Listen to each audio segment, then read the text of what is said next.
ನಮಸ್ಕಾರ ಫ್ರೆಂಡ್ಸ್, ನಾನು ಶ್ವೇತಾ ರಾಜೇಂದ್ರನ್ ಮಾತಾಡ್ತಾ ಇರೋದು. ಲಕ್ಷ್ಮಿತಾ ರಾಯರ್ ಮಗಳು ಕನ್ನಡ ಯೂಟ್ಯೂಬ್ ಚಾನಲ್ಗೆ ತಮ್ಮೆಲ್ಲರಿಗೂ ಆತ್ಮೀಯವಾದ ಸ್ವಾಗತ. ಮುಂಜಾನೆಯ ಶುಭಾಶಯಗಳು ಸ್ನೇಹಿತರೆ. ನಾನಿವತ್ತು ವಿಶೇಷವಾಗಿ ರಾಯರ ವರ್ಧಂತಿ ಮಹೋತ್ಸವ ಇರೋದ್ರಿಂದ ಪ್ರತಿಯೊಬ್ಬರೂ ಕೂಡ ರಾಯರ ಸೇವೆಗೆ ಮನಸ್ಸು ಹಂಬಲಿಸ್ತಾ ಇರುತ್ತೆ. ರಾಯರ ಕಾರುಣ್ಯ ಬೇಕು, ರಾಯರ ಪ್ರೀತಿ ಬೇಕು, ರಾಯರ ಮಮತೆ ಬೇಕು, ರಾಯರ ಆಶೀರ್ವಾದ ಒಮ್ಮೆ ಆದರೂ ನಮಗೆ ಸಿಗಬೇಕು, ಅಥವಾ ರಾಯರು ನಮಗೆ ಯಾವುದೋ ಒಂದು ರೂಪದಲ್ಲಿ ನಮಗೂ ಕೂಡ ಅವರ ಪ್ರೀತಿ ಮತ್ತು ಆಶೀರ್ವಾದ ಎಲ್ಲ ಸಿಗಬೇಕು ಅಂತ ಪರಿತಪಿಸ್ತಾ ಇರುವಂಥ ರಾಯರ ಭಕ್ತರಿಗೆ ನಾನು ಒಂದು ವಿಶೇಷವಾದ ತುಂಬ ಸರಳವಾದದ್ದು ವ್ರತನ ಹೇಳ್ಕೊಡ್ತೀನಿ. ಆದರೆ ಇದು ಏನು ಅಂತಂದರೆ, ಕೆಲವೊಬ್ಬರು ಇದನ್ನು ಮಾಡ್ಕೊಬೇಕು ಅಂದರೆ 100 ದಿನಗಳಿರುತ್ತೆ, ಅಲ್ಲ 108 ದಿನಗಳಿರುತ್ತೆ. ಅವರವರ ಮನಸ್ಸಿಗೆ ಅನುಕೂಲ ಆಗುವಂತೆ ಅವರು ಇದನ್ನು ಮಾಡ್ಬೋದು ಅಂತ ನಾನು ಈ ವ್ರತದ ಬಗ್ಗೆ ನಾನು ಹೋಗಿ ಮಠದಲ್ಲಿ ಮಠಾಧೀಶರನ್ನು ಕೇಳಿದಾಗ ಕೆಲವೊಬ್ಬರು ಈ ವ್ರತನ 108 ದಿನಗಳ ಕಾಲ ಆಚರಣೆ ಮಾಡ್ತಾರೆ. ಆದರೆ ನಾನು ಮಠದಲ್ಲಿ ಹೋಗಿ ವಿಚಾರಿಸಿದಾಗ ಪರವಾಗಿಲ್ಲ, 108 ದಿನ ಅವರಿಗೆ ಆ ಸಮಯ ಇದ್ದು 108 ದಿನಗಳ ಕಾಲ ಮಾಡ್ತೀನಿ ಅನ್ನೋರು 108 ದಿನಗಳ ಕಾಲನೂ ಮಾಡ್ಬೋದು.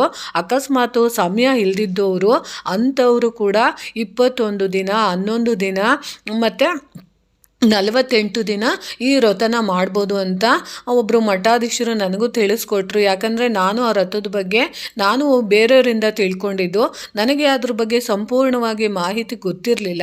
ನಾನು ಅದನ್ನು ಅವ್ರ ಹತ್ರ ಮಠಾಧೀಶರ ಹತ್ರ ಹೋಗಿ ವಿಚಾರಿಸಿದಾಗ ಇದನ್ನು ಯಾವ ರೀತಿ ಮಾಡ್ಬೋದು, ಅವರು ಹೇಳ್ಕೊಟ್ಟಿದ್ದು ಬೇರೆಯವರು ಹೇಳ್ಕೊಟ್ಟಿದ್ದು ಬೇರೆ ರೀತಿ ಇತ್ತು.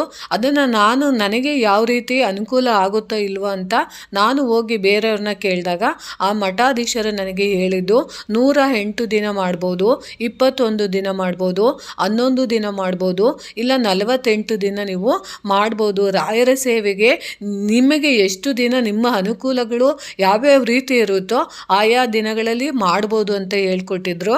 ಆ ಒಂದು ಉದ್ದೇಶಕ್ಕೋಸ್ಕರ ನಾನು ನಿಮಗೆ ತುಂಬಾ ಸರಳವಾಗಿರೋವಂಥ ವ್ರತನ ಹೇಳ್ಕೊಡ್ತಿದ್ದೀನಿ.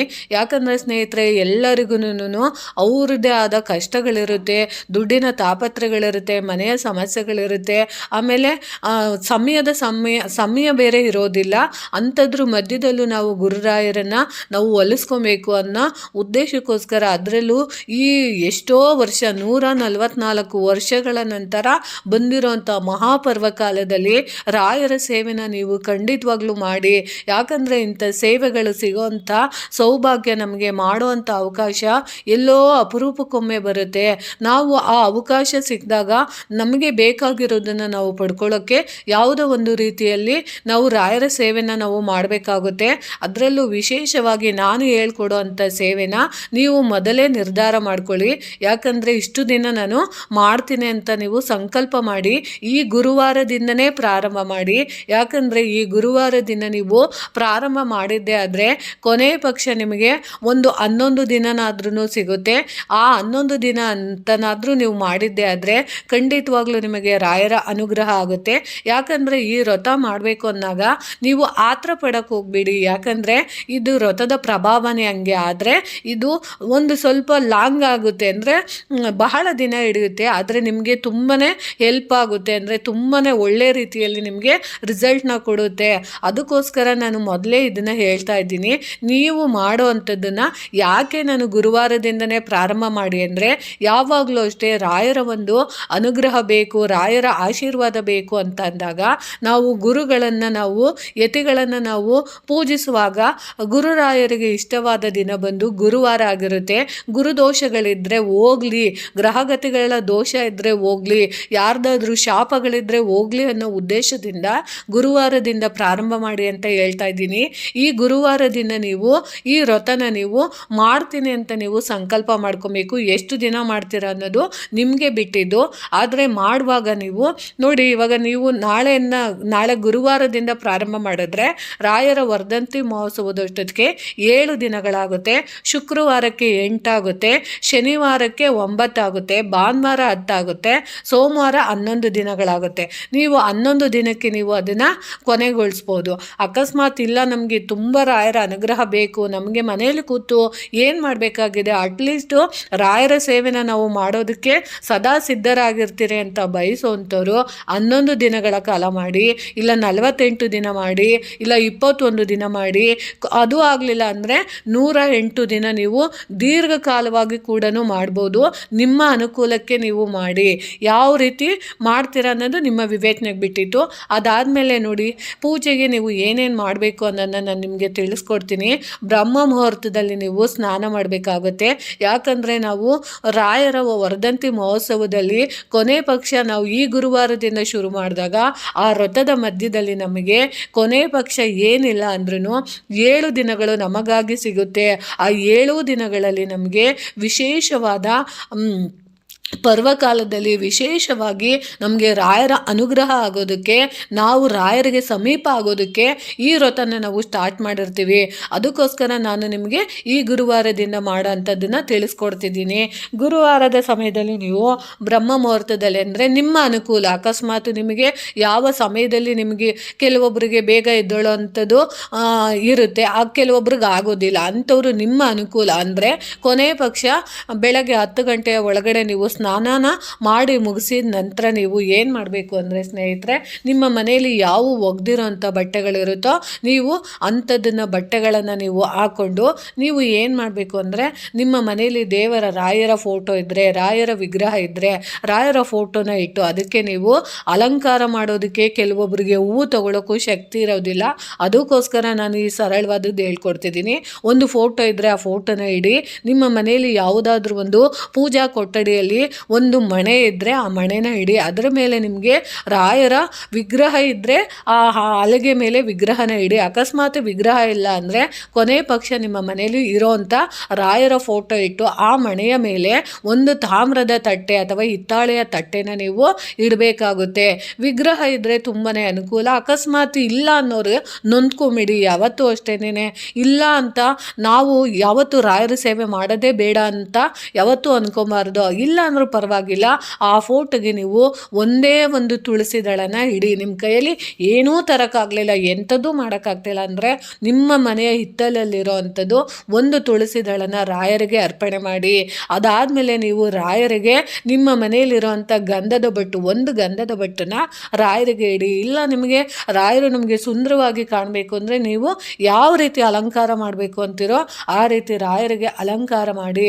ಅದಾದಮೇಲೆ ನೀವು ಒಂದು ಮಣೆ ಹಾಕಿರ್ತೀರಲ್ಲ, ಅದರ ಮೇಲೆ ಹಳದಿ ಅಥವಾ ಕೆಂಪು ಅಥವಾ ಕೇಸರಿ ಬಣ್ಣದ ಬಟ್ಟೆ ಇದ್ದರೆ ಆ ಬಟ್ಟೆನ ಹರಡಿ. ಅಕಸ್ಮಾತ್ ಬಟ್ಟೆ ಇಲ್ಲ ಅಂದರೆ ಅದು ಪರವಾಗಿಲ್ಲ. ಯಾಕಂದರೆ ಅದನ್ನು ಹರಡೋದ್ರಿಂದ ಏನಂದರೆ ಏನಾದ್ರೂ ಅಪ್ಪಿ ಕೂಡ ಏನಾದ್ರೂ ಯಾವುದಾದ್ರೂ ಇರುವೆಗಳು ಓಡಾಡೋ ಅಂಥದ್ದು, ಪಲ್ಲಿಗಳು ಓಡಾಡೋ ಅಂಥದ್ದಿದ್ದಾಗ ಅದು ಅದನ್ನು ತಡೆಯೋದಕ್ಕೋಸ್ಕರ, ಅಂದರೆ ಅಲ್ಲಿ ಗಲೀಜಾಗಬಾರ್ದು ಅನ್ನೋ ಉದ್ದೇಶಕ್ಕೋಸ್ಕರ. ಇಲ್ಲ ಅಂದರೆ ನೀವು ಆ ಮಣೆನ ನೀಟಾಗಿ ಸೀಟಿ ಅದಾದಮೇಲೆ ನೀವು ಒಂದು ತಾಮ್ರದ ತಟ್ಟೆನ ಇಟ್ಟು ಅದರ ಮುಂದೆ ನೀವು ರಾಯರ ವಿಗ್ರಹಗಳಿರೋ ಅಂಥವ್ರು ರಾಯರ ವಿಗ್ರಹ ಇಡ್ಬೋದು. ರಾಯರ ವಿಗ್ರಹ ಇಲ್ಲ ಅಂತ ಅನ್ನೋರು ನೀವು ಎದುರಿಗೆ ಒಂದು ರಾಯರ ಫೋಟೋದ ಎದುರಿಗೆ ಒಂದು ತಟ್ಟೆನಿಟ್ಟು ಅದರ ಎದುರಿಗೆ ನೀವು ಆ ಮಣೆನ ನೀವು ಸಾರಿಸ್ಕೊಂತೀರ. ಅಂದರೆ ಸೀಟಿದ ನಂತರ ಅಲ್ಲಿ ನಿಮಗೆ ಯಾವುದು ರಂಗೋಲೆ ಬರುತ್ತೋ ಪುಟ್ಟದಾದ ಒಂದು ರಂಗೋಲೆನೇ ಹಾಕಿ ಆ ತಾಮ್ರದ ತಟ್ಟೆನ ರಾಯರ ಮುಂದೆ ಫೋಟೋ ಮುಂದೆ ಇಟ್ಟು ಅದರ ಮೇಲೆ ನೀವು ಏನು ಮಾಡಬೇಕು ಅಂದರೆ ಒಂದು ಹಿಡಿ ಅಕ್ಕಿನ ನೀವು ತೊಗೊಬೇಕಾಗುತ್ತೆ. ಒಂದು ಹಿಡಿನ ಅಕ್ಕಿ ಅಕ್ಕಿನ ತಗೊಂಡು ನಿಮ್ಮ ಇಷ್ಟಾರ್ಥ ಅಂದರೆ ನಿಮಗೆ ಯಾವುದು ಆಗಬೇಕು ಅಂದರೆ ನಿಮಗೆ ಯಾವ ಕೆಲಸ ಆಗಬೇಕು ಅಂತ ನೀವು ಹಂಬಲಿಸ್ತಿದ್ದೀರಾ, ಪರಿತಪಿಸ್ತಿದ್ದೀರಾ, ಆ ಕೆಲಸ ಆಗಲಿ ಅಂತ ಹೇಳ್ಬಿಟ್ಟು ನೀವು ಒಂದು ಹಿಡಿಯ ಅಕ್ಕಿನ ನೀವು ಇಟ್ಕೊಬೇಕಾಗುತ್ತೆ. ಅದನ್ನು ನೀವು ಎಲ್ಲ ಪೂಜೆಗೆ ನೀವು ಇನ್ನೇನು ಮಾಡೋಂಗಿಲ್ಲ. ಮಾಮೂಲಿ ಮನೆ ಎಲ್ಲ ಕ್ಲೀನ್ ಮಾಡಿರ್ತೀರ, ಪೂಜೆ ಮಾಡೋಕ್ಕೆ ಎಲ್ಲ ರೆಡಿ ಮಾಡ್ಕೊಂಡಿರ್ತೀರ. ಸಾಧ್ಯವಾದರೆ ನಿಮ್ಮ ಮನೆಯಲ್ಲಿ ನೀವು ಏನು ನೈವೇದ್ಯನ ನಿಮ್ಮ ಮನೆಯಲ್ಲಿ ಏನೂ ಇಡೋಕ್ಕಾಗಲಿಲ್ಲ ಅಂದರೆ ಒಂದು ಗ್ಲಾಸ್ ಹಾಲಾದರೂ ಇಡ್ಬೋದು, ಅಕಸ್ಮಾತು ಒಂದು ಒಣ ದ್ರಾಕ್ಷಿ ಇದ್ದರೆ ಇಡ್ಬೋದು, ಇಲ್ಲ ಡ್ರೈ ಫ್ರೂಟ್ಸ್ ಇದ್ದರೆ ಇಡ್ಬೋದು, ಇಲ್ಲ ಕಲ್ ಸಕ್ಕರೆ ಇದ್ದರೆ ಇಡ್ಬೋದು. ನೈವೇದ್ಯಕ್ಕೆ ಅಂತ ನಿಮಗೆ ಯಾವುದನ್ನು ಇಡೋಕ್ಕೆ ಅನುಕೂಲ ಆಗುತ್ತೋ ಅದನ್ನು ಇಡ್ಬೋದು. ಅದಾದಮೇಲೆ ರಾಯರ ಫೋಟೋದ ಎದುರಿಗೆ 2 ದೀಪಗಳನ್ನು ಇಡಬೇಕಾಗುತ್ತೆ. ಆ ದೀಪಕ್ಕೆ ನೀವು ತುಪ್ಪನ ಹಾಕಿದ್ರೆ ಸರ್ವಶ್ರೇಷ್ಠವಾದದ್ದು. ಅಕಸ್ಮಾತು ನಿಮಗೆ ತುಪ್ಪ ಇಲ್ಲ ಅಂತಂದರೆ ನಿಮ್ಮ ಮನೆಯಲ್ಲಿರುವಂತಹ ದೀಪದ ಎಣ್ಣೆನ ನೀವು ಆ ತಾಮ್ರದ ತಟ್ಟೆ ಅಕ್ಕಪಕ್ಕ ಇಟ್ಟು ನೀವು ಆ ದೀಪಕ್ಕೆ ಎಣ್ಣೆ ಹಾಕಿ ದೀಪ ಹಚ್ಚೋ ಅಂಥದ್ದನ್ನು ಮಾಡಬೇಕು. ಮತ್ತು ಮನೆಯ ಮೇಲೆ ನೀವು ಒಂದು ಪುಟಾಣಿದೊಂದು ರಂಗೋಲೆ ಬಿಟ್ಟು ಪೂಜೆಗೆಲ್ಲ ನೀವು ಅಣೆ ಮಾಡಿಕೊಂಡು ಅದಾದಮೇಲೆ ಒಂದು ಮಣೆನ ನೀವು ಹಾಸ್ಕೊಂಡು ಆ ಮಣೆಯ ಮೇಲೆ ನೀವು ಕೂತ್ಕೊಂಡು ಯಾವುದೇ ಒಂದು ಪೂಜೆ ಮಾಡೋದಕ್ಕಿಂತ ಮುಂಚೆ ಒಂದು ಗಣಪತಿ ವಿಗ್ರಹ ನಿಮ್ಮ ಮನೆಯಲ್ಲಿ ಇದ್ದೇ ಇರುತ್ತೆ. ಆ ಗಣಪತಿಯ ವಿಗ್ರಹದ ಗಣಪತಿಯ ವಿಗ್ರಹದ ಮುಂದೆ ನೀವು ಏನು ಮಾಡಬೇಕು ಅಂತಂದರೆ ಪ್ರಾರ್ಥನೆ ಮಾಡ್ಕೊಬೇಕು, ಸಂಕಲ್ಪ ಮಾಡ್ಕೊಬೇಕು. ಅಂದರೆ ಒಂದು ಹೂವನ್ನ ಇಟ್ಕೊಂಡು ಒಂದು ಸ್ವಲ್ಪ ಮಂತ್ರಾಕ್ಷತೆ ಇಟ್ಕೊಂಡು ನೀವು ಯಾವ ಉದ್ದೇಶಕ್ಕೆ ವ್ರತ ಮಾಡ್ತಾ ಇದ್ದೀನಿ ಅಂತ ಮೊದಲು ನೀವು ಗಣಪತಿಗೆ ಸಂಕಲ್ಪ ಮಾಡಿಕೊಂಡು ನಿಮ್ಮ ರಾಶಿ, ನಕ್ಷತ್ರ, ಕುಲದೇವರದು ಎಲ್ಲ ಆಶೀರ್ವಾದ ತಗೊಂಡು ಪ್ರಾರ್ಥನೆ ಮಾಡ್ಕೊಂಡಿದ್ದ ನಂತರ ನೀವು ಏನು ಮಾಡಬೇಕು, ರಾಯರ ಮುಂದೆ ನೀವು ನಿಮ್ಮ ಬೇಡಿಕೆಗೆ ಅನುಕೂಲವಾಗುವಂಥದ್ದನ್ನು ನಿಮ್ಗೇನೇನು ಬೇಕು ಅಂದರೆ ಯಾವ ವ್ರತ ಇಷ್ಟು ದಿನಗಳ ಕಾಲ ಮಾಡ್ತೀನಿ, 48 ದಿನ, 21 ದಿನ, 108 ದಿನ ನನ್ನ ಈ ಕೆಲಸ ಈ ವ್ರತ ಮುಗಿಯೋಷ್ಟರಲ್ಲೇ ನನಗೆ ಆಗಲಿ ಅಂತ ಹೇಳಿ ನೀವು ಸಂಕಲ್ಪ ಮಾಡ್ಕೊಬೇಕು. ಅದಾದಮೇಲೆ ನೀವು ಒಂದು ಹಿಡಿ ಅಕ್ಕಿನ ನೀವು ಇಟ್ಕೊಂಡು ನೀವು ಆ ಅಕ್ಕಿನ ಇಟ್ಕೊಳ್ಳುವಾಗ ನಿಮ್ಮ ನಕ್ಷತ್ರ, ಗೋತ್ರ, ನಿಮಗೆ ಯಾವ ಉದ್ದೇಶಕ್ಕೆ ಬೇಕು ಅಂತ ಹೇಳಿ ಎಲ್ಲನೂ ಹೇಳ್ಕೊಂಡು ನೀವು ರಾಯರ ಫೋಟೋದ ಮುಂದೆ ಒಂದು ತಟ್ಟೆ ಇಟ್ಟಿರ್ತಾರಲ್ಲ ಅದರ ಒಳಗೆ ಹಾಕಬೇಕು. ಅದಾದಮೇಲೆ ನೀವು ವಿಶೇಷವಾಗಿ ವಿಗ್ರಹ ಇದ್ದರೆ ಆ ವಿಗ್ರಹಕ್ಕೆ ಒಂದು ತುಳಸಿ ದಳನ ಏರಿಸಿ ಅದಾದಮೇಲೆ ನೀವು ತುಪ್ಪದ ದೀಪಗಳನ್ನು ನೀವು ಮೊದಲೇ ಹಚ್ಕೊಂಡಿರಬೇಕು. ಅಂದರೆ ಗಣಪತಿ ಪೂಜೆ ಮಾಡೋಕ್ಕೆ